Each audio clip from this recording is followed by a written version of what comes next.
Creativity and Zen have a very strong connection, I think, which I will get to in a minute. Creativity is a word that has many definitions. The onboard dictionary on this laptop defines it as the use of the imagination or original ideas, especially in the production of an artistic work. When you search online for creativity, you currently get 622 million results and counting. Creativity is generally associated with activities that are culturally defined as creative in nature, such as an artistic work. But creativity is also associated with doing something unfamiliar, as in my recording this video. I have to be creative in the way I go about it, having never done it before. This way, at least. As I get used to doing it, I have to be creative in order to continue bringing a fresh perspective to what has become a familiar activity. In ordinary everyday patterns of behavior, a new twist is considered creative, such as adding a touch of color to our wardrobe. Men, it is said, can be creative in their selection of a tie to wear with a shirt and suit, although this is becoming outmoded in an age of new generation startups and business. Women can wear pretty much whatever they please in today's professional climate. In the arts and design, including advertising and marketing, creativity has a more focused function, aiding the development of innovation. Our definitions of creativity are tied to the process of generating the new, whether a product, a service, or a program. In design training, we stress intentional creative processes as methods of developing the new. We study the method itself, which is known as methodology, as a meta-level of creativity, and name them, such as the familiar brainstorming. With experience, we refine our approach to assure more efficient and effective achievement of results. We refer to this as controlled chaos, as it requires a delicate balance between blue sky out-of-the-box thinking and applicable results. Thus, creativity is essential to problem solving in the business context, as well as daily life. Such practices are well known and highly developed, as is testified to the amount of information available online. So, the creative problem solving becomes a matter of reducing the many variations on a theme down to its essence, finding simplicity in the complexity. Brainstorming, for example, in a group, or mind mapping as an individual, proceeds through recognizable stages to reach a conclusion, whether writing a book or city planning.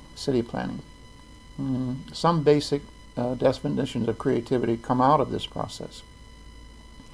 One is expressed as synergy, which can be defined as a new and unusual combination of two things. A third new thing or meaning emerges that is not inherent in either of the two components, viewed separately, but only in their combination. A familiar example is a picture or illustration combined with a caption or text. Each can modify and enhance the meaning of the other. Another is called synectics, the engagement in the irrelevant on the chance that it might just turn out to be relevant.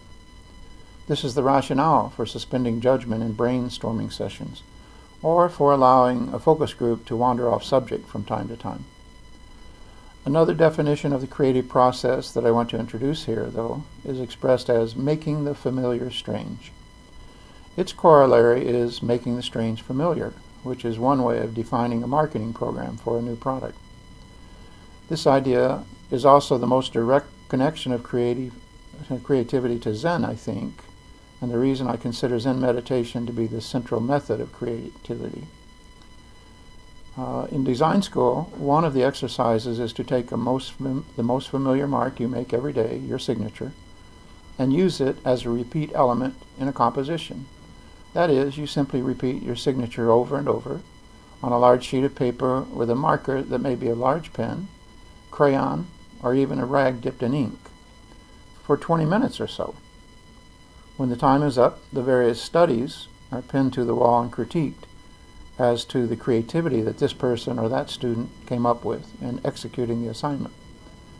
Some turn into dense textures, others wild and extravagant large-scale flourishes. Common to all is that your signature is no longer a familiar thing taken for granted.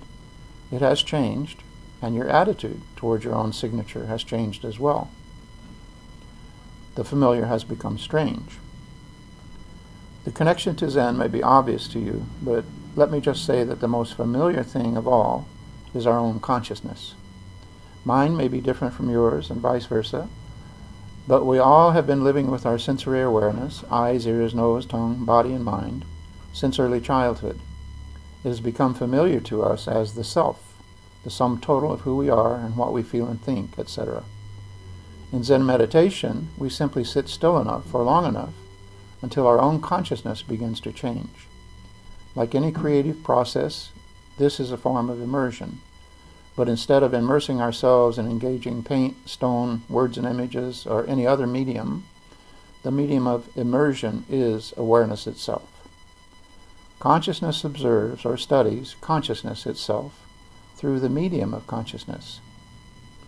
What is surprising is that what we think we know about our own awareness is revealed to be limited, incomplete. As new vistas open up in seeing, feeling, hearing, and thinking, this kind of refreshing of awareness goes with us into the world and even the workplace. Personal awareness expands and enhances our interactions with others, allowing a more creative response to situations that arise and problems to be solved. Ironically, for the creative mind to function freely and fully, it has to take a break once in a while, or it tends to lock up, like a muscle that is overexerted. This is why I consider Zen meditation, the simplest form of just sitting, to be the heart of creativity. And this is why we admire simplicity of design, whether in the arts, business, or science, as being Zen-like.